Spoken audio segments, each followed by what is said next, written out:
growth in expenditure should be evaluated against absorption capacity for capital expenditure. Kenya's budget is financed by both revenues collected locally as well as through debt. And looking at the performance for last year, definitely, the absorption capacity was not very good because we are doing 45% on development expenditure and of course 80% on the current.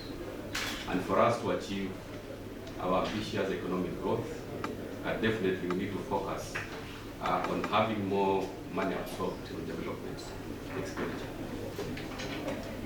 The following are our recommendations as ISPAC. Number one, there's need to adhere to Article 206 of the Constitution of Kenya and provisions of the Public Finance Management Act 2012 in the management of public resources.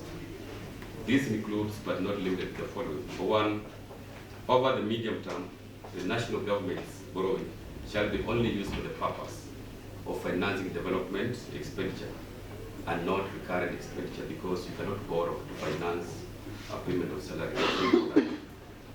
Number two, the public debts and obligations shall be maintained at a sustainable level as approved by Parliament, both national government and for the county assemblies. The second recommendation which is broad is adopting the implementation of the IMF World Bank Public Debt Management Guidelines, which proposes to strengthen the quality of countries' public debt management and reduce their vulnerability to domestic and external shocks. We picked up a few of the following proposals from IMF World Bank public debt management principles and guidelines. Number one, focus on transparency and accountability in public debt management information. Number two, debt management should be anchored in sound macroeconomic and financial sector policies to ensure that the level and the rate of growth in public debt are sustainable. Number three, public debt availability of information on the reporting of debt management strategies and operations should be readily available. Easy public access to the documentation describing the legal basis for debt management policy and operations should be ensured. Number four, the documentation made public available should include standard terms and conditions of outstanding bonds, as well as other debt instruments, including, if applicable, collective action clause. Number five, risk management framework should be considered.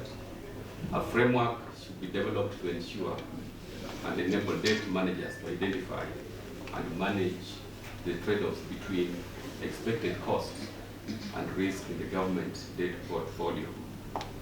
Other measures to be considered to manage our debt portfolio is to keep an eye on the current account deficit. It should be not higher than 9% and must be maintained at reasonable levels. Number two, exports of goods and services must continue to grow past the 7% medium-term projection. Number three, real GDP growth must recover closer to its long-term average of 6%. At the moment, we are talking about 5.6%. So for overall debt, public debt sustainability, which if we don't manage it, will definitely deteriorate our economic projections.